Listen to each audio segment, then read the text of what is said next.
Near the dooming end of the fan-beloved series, Star Wars The Clone Wars, Ahsoka is framed by a fellow pupil for the bombing of the Jedi Temple, and Ahsoka was the one who was punished for it.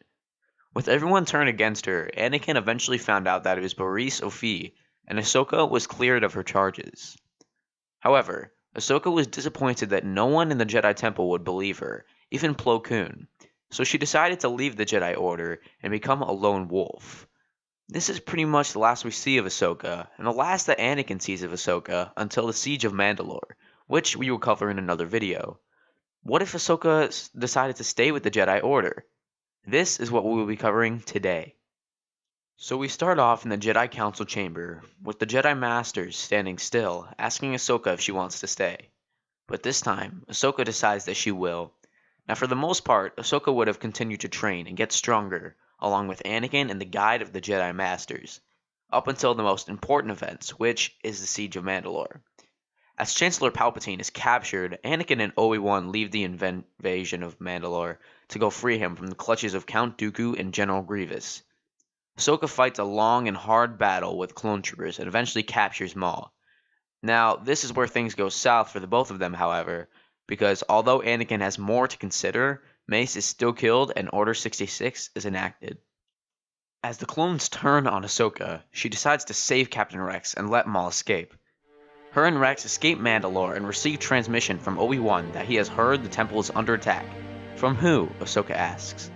Your master and my pupil, Obi-Wan says with a worried tone. Ahsoka starts to hit the pedal to the metal even more. As she arrives, she sees all of her mentors fighting against the clones as they once battled alongside with.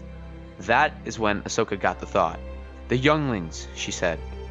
She rushed to the room with Rex and her two sabers covering her back. As she got there, she found them all on the ground, lifeless. Ahsoka fell to her knees, but now was no time to mourn. She ran to the hangar, and just as she was about to confront Anakin, he had taken off in a ship. She followed him all the way to Mustafar, and had made it there just as he finished killing the Separatist leaders. It was around this time that the Jedi Temple had completely fallen, and that Obi-Wan and Padme arrived. Ahsoka stood there along with Rex as Padme ran off the ship to hug him, and Ahsoka asked, "What is going on?" "Nothing you would understand, Snips," Anakin said, as Anakin started to tell Padme about how much good he's done for the sake of them, and it is at that moment Obi-Wan steps off the ship. Now here, events proceed the same as before, except this time, during the duel, it is Ahsoka, Rex, and Obi-Wan versus Anakin. Although Anakin is powerful, he is completely outmatched in the duel and ends up being killed in battle. Fast forward into the future, Luke and Leia are trained in the ways of the Force by Masters Yoda, Obi-Wan, and Ahsoka, as Ahsoka is now a master. They are also taught to use blasters by Rex. With the Empire not having Vader and not having many Inquisitors, the Rebellion has a greater fighting chance and overcomes the Empire much earlier. With the Empire defeated, all of the Jedi come out of hiding, and a new order is founded with Yoda still being granted Grand Master, until a new evil is unleashed. So guys, I really hope all of you enjoyed that. It took me forever to write, but it was all well worth it, because in my opinion, it was a really great story.